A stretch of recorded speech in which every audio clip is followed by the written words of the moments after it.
Hey, what's going on everyone? Welcome back to another episode of Star Wars Coffee, the only source you need for the latest Star Wars news, leaks, official clips, trailers, behind the scenes, TV spots, and more.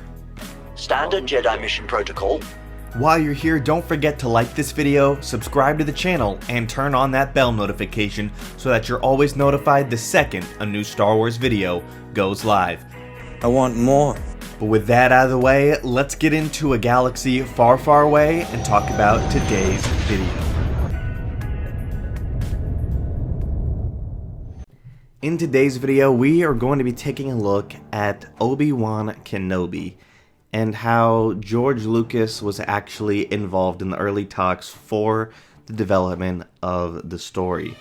So Pablo Hidalgo, who is a Lucasfilm employee who's talked about a lot of Star Wars stuff, he does a lot of the visual dictionaries and things like that, was a guest on the Podathon, which is a fundraiser for Make-A-Wish that was hosted on May the 4th, and dropped some interesting information about Obi-Wan Kenobi and how George Lucas was in discussions of what the story was going to be. And he said this, quote, "Early on, there was a conversation had with George about what his thoughts were and whether or not he bought the whole concept of taking Obi-Wan and Vader again.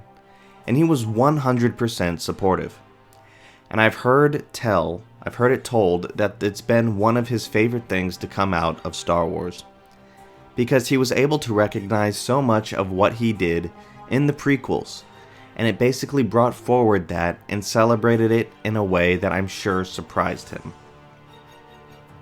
This is very interesting, that he was very receptive about the idea of Obi-Wan Kenobi. I mean, it's not very surprising, as there is this gap of time between Revenge of the Sith and A New Hope.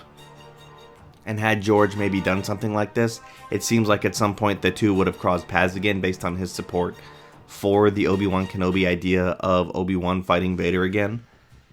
Makes a lot of sense that George would be supportive of it. Makes a lot of sense that he would find that it brought things he did in the prequels forward, because it did, since it's after Revenge of the Sith. And we see these characters again, Bail Organa, Obi-Wan, Hayden Christensen's portrayal of Anakin and Vader. We see the callbacks to Attack of the Clones. So yeah, not surprised that George was a fan of this, as it really celebrated what he did and continued that in a different way. Obi-Wan is definitely one of my favorite things that Lucasfilm has done with Star Wars. I'm a big fan of it. I hope we get a second season of it. Pretty much anything with Hayden Christensen, I'm a big fan of. If he's Anakin, I will watch.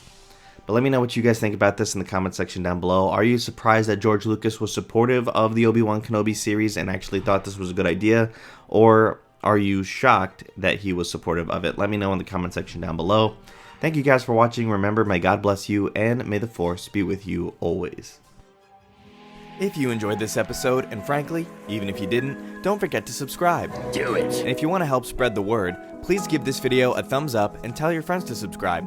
Please check out the official Star Wars Coffee merchandise, and don't forget to check out all of the content playlists on this channel, including The Rise of Skywalker, The Mandalorian, and much more.